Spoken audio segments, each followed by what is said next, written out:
tere! Selles videos vaatame, kuidas sisestada ÜBN andmesisu parameetrid Reviti projekti faili. ÜBN andmesisu parameetrid on mõistlik luua jagatud parameetritena ehk shared parameters, sest see võimaldab neid mugavalt korduvkasutada erinevates projektides ja perekondades ning teeb nende haldamise lihtsamaks. Millist jagatud parameetrite faili projektis kasutatakse, saab määrata menüüs Manage, Shared Parameters. Kui on soov luua uus fail, tuleb vajutada Create. Seejärel valida salvestamiseks sobiv kaust ning määrata failile nimi. Järgmisena loome jagatud parameetrite faili sobivad grupid ja sinna vajalikud ÜBN parameetrid. Valime näiteks 325 helipidavus. Siin saate soovi korral lisada parameetrile juurde ka selgituse.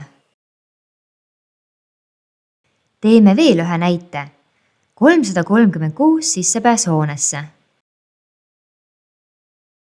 Ja lisame ka siin juurde selgituse. Kui aga sobiv fail jagatud parameetritega on juba olemas, saab selle lihtsalt valida klikates Browse. Meie kasutame Revites poolt koostatud ÜBN andmesisu faili, kus parameetrid on grupeeritud tüüpide järgi.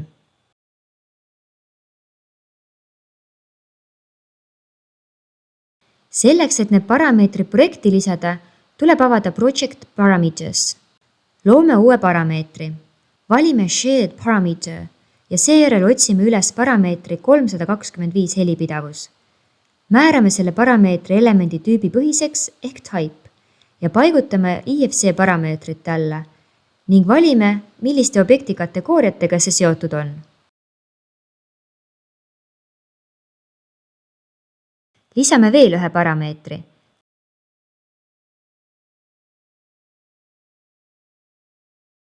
336 sissepääs hoonesse. See peaks olema elemendi põhine ehk instance.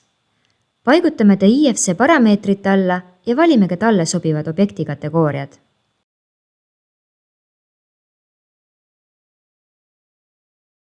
Nüüd näeme, et parameeter 325 helipidavus on leitav elemendi tüübi seadetest ja 336 sissepääs hoonesse on leitav Properties aknas.